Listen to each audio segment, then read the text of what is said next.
Tomac done stumped his toe again, my dudes. This ain't looking pretty. Sitting pretty. This ain't looking pretty at all, bro. I'm telling you, this was gnarly. This looked real bad. Just like I said with the Jet Lawrence situation, just like right after that happened, when we still didn't really know how bad it was, you could just kind of tell by the way, Jet reacted when it first happened. I mean, you can just kind of tell with the reactions with these kind of things. So, if you guys didn't see this, I'm sure most of you guys have. Anybody that was watching Race Day Live qualifying of Tampa, you were sitting there just chilling back, 420 vibing, watching Tomac qualifying, and then all of a sudden, out of nowhere, he comes around this corner, and it was so weird how he even did that. He kind of dabbed his foot down.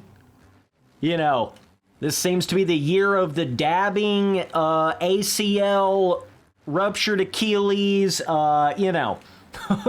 But anyways, Tomac kind of, dropped that toe down a little bit in that corner, and he dabbed the toe, and then on top of that, he drug his foot again when he got up to the next jump face after the corner.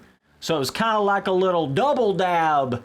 I'm not sure exactly which one caused the potential damage or whatever, but whoever was saying Tomac was just good, or he's, okay or whatever, good enough, okay enough to raise, bro, that was not okay, bro. No. So, basically what happened was, he done his identical, pull directly off of the track before you can say Bob's your uncle. Right after he double dabbed the foot down in qualifying, directly pulled off the track, was shaking his head, kind of reaching down to his knee, down to his foot, like, oh my God, man, this ain't good.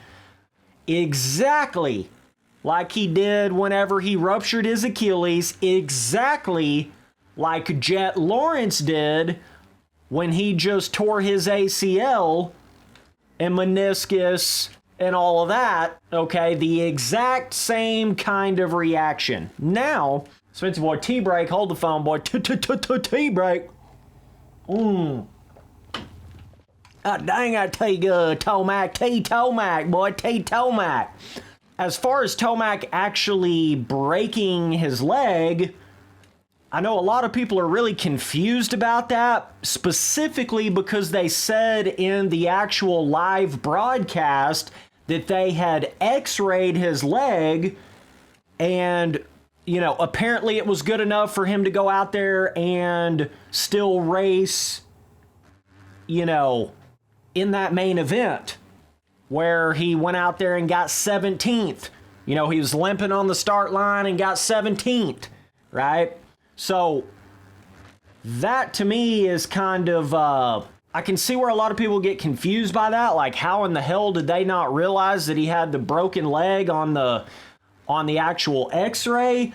But what I really think happened there was, I think it was just more like a fracture, more like a hairline type fracture in what he did when he dabbed his foot out in the practice, and it stuck in the ground, right, and all that, and he had to pull off in qualifying. I really think, and I am kind of speculating here, but this is just what the T-Sipper thinks happened, right? I think he went out there and did some sort of a hairline fracture to the point where they couldn't really see it on an x-ray, and then he went out there and fully broke his leg, kind of finished off his leg in a sense in the actual heat races in the main event, and then that's why you're seeing an actual obvious full-blown broken fibula in the x-ray picture that we have now seen after the fact.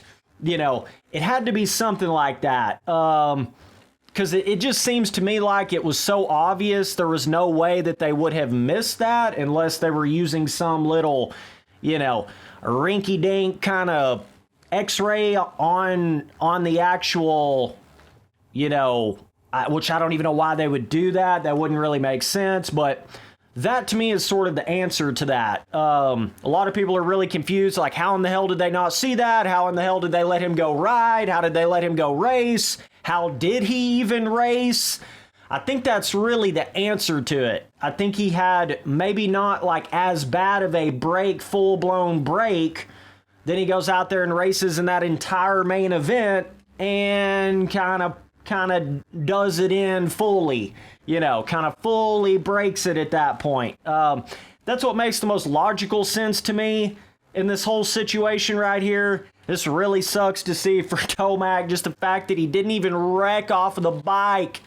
We now have 2 incidents in a row with Tomac where he's going to miss damn near an entire Supercross season off of injuries where he never even wrecked off of the bike, bro. Damn, dog. I mean, this just makes you start thinking about all other kind of things now. Like, is this going to make Tomac retire? Is this going to fire Tomac back up to want to come back and race again next year? I don't know, man. It's hard to say on that. Like, I felt like he was already on his way out. Then he had the ruptured Achilles.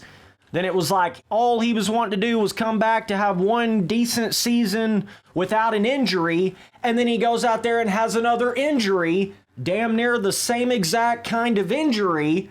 Okay.